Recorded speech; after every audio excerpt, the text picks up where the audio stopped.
अन्यायकारक बदली आणि जातीवाचक भेदभाव होत असल्याचा आरोप करत महाड शहर पोलीस ठाण्याचे पोलीस निरीक्षक रमेश तडवी यांनी थेट आत्महत्येचा इशारा दिल्याने महाराष्ट्र पोलीस दलात एकच खळबळ उडाली आहे। राज्याच्या पोलीस महासंचालकांना लिहिलेल्या पत्रात त्यांनी वरिष्ठ अधिकाऱ्यांवर गंभीर आरोप केले असून न्याय न मिळाल्यास टोकाचे पाऊल उचलण्याचे संकेत दिलेत।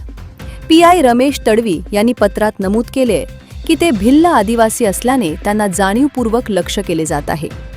अलिबाग नियंत्रण कक्षात झालेली त्यांची बदली ही सूडबुद्धीने करण्यात आल्याचा त्यांचा दावा आहे।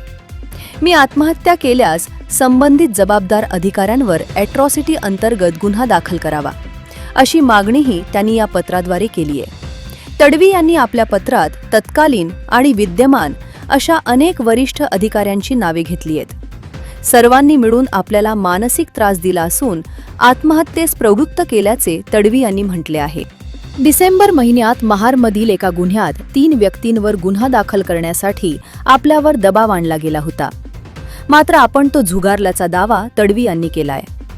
तसेच स्थानिक स्वराज्य संस्थांच्या निवडणुका आणि श्री वीरेश्वर महाराजांचा उत्सव शांततेत पार पाडूनही आपल्यावर अन्यायकारक कारवाई करण्यात आल्याची खंत त्यांनी व्यक्त केली।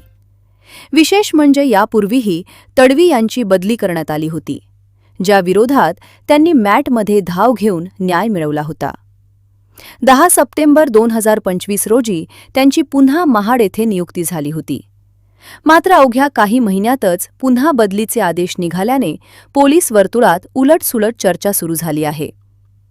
शुक्रवारी सायंकाळी तडवी यांचा फोन बंद असल्याने त्यांच्या कुटुंबियांमध्ये घबराट पसरली होती, मात्र उशिरा त्यांच्या सहकाऱ्यांनी त्यांना पुन्हा पोलीस ठाण्यात आणले।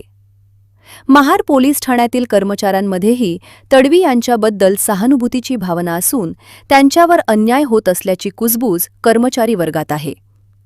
आता या संपूर्ण प्रकरणावर पोलीस अधीक्षक आचल दलाल काय भूमिका घेतात आणि शासन या संवेदनशील विषयावर काय पावले उचलते याकडे सर्वांचे लक्ष लागले आहे। जनोदयकरिता मिलिंद माने, महाड।